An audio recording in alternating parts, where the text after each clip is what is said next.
On the evening of October 17, 2003, lifeless bodies were found at the back of a white Ford near Bumblebee Road, Arizona. This area is a popular camping spot. However, it was regarded as a danger zone for the constant parties and waves of people bringing out guns. Both bodies were found in their sleeping bags with multiple gunshot wounds to both their heads and bodies.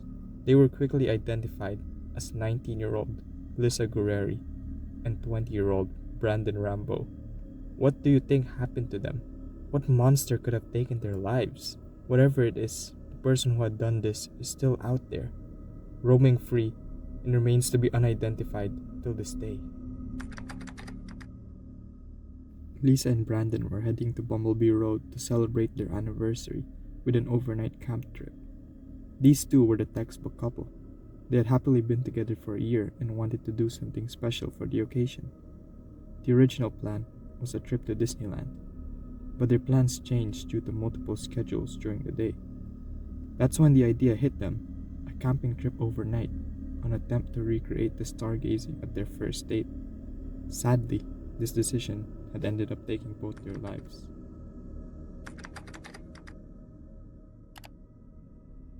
Lisa was a recent high school graduate who had worked for a utilities company. Her dream job was to become a wedding planner. Overall, she was described as someone who had high hopes for her future.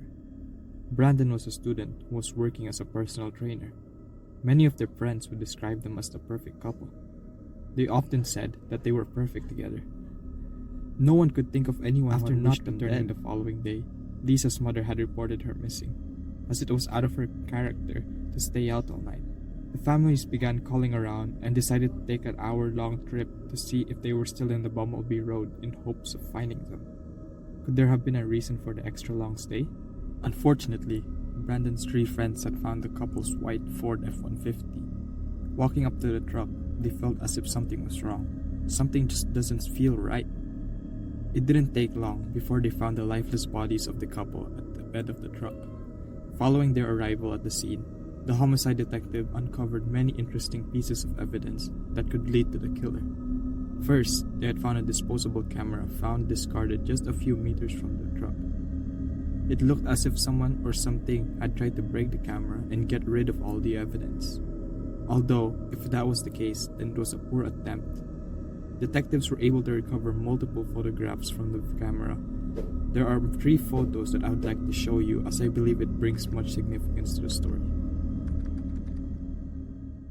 The first photo shows Brandon sitting at the edge of the pickup truck where the couple were found dead. He was posed with a relaxed position. Behind him was pitch blackness. Brandon remains straight-faced at the photo, looking as if he was mad at the person taking this photo or had been forced to take the photo. The second photo shows Lisa, almost the same position as Brandon. However, she had a bright smile and had been looking somewhere just off camera. Despite her seemingly happy demeanor, her mom, Paula, said that something was just not right. As a mother, she feels she can tell her daughter is in distress. While the photo may look happy for the rest of us, she knows for certain that something is off. Who do you think were taking these photos? These 2 photos were seemingly taken right before they had met their end. Do you think someone was behind the camera posing them?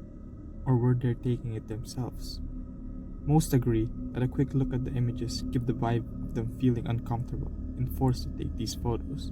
Others may also believe that they had just been messing around, unaware of the person lurking in the darkness behind them. The final image in the camera that I find the most unusual. It seemed to have been taken by a doorway. It showed a room with a light fixture and a plant. Comment down below if you think this was related to the murder.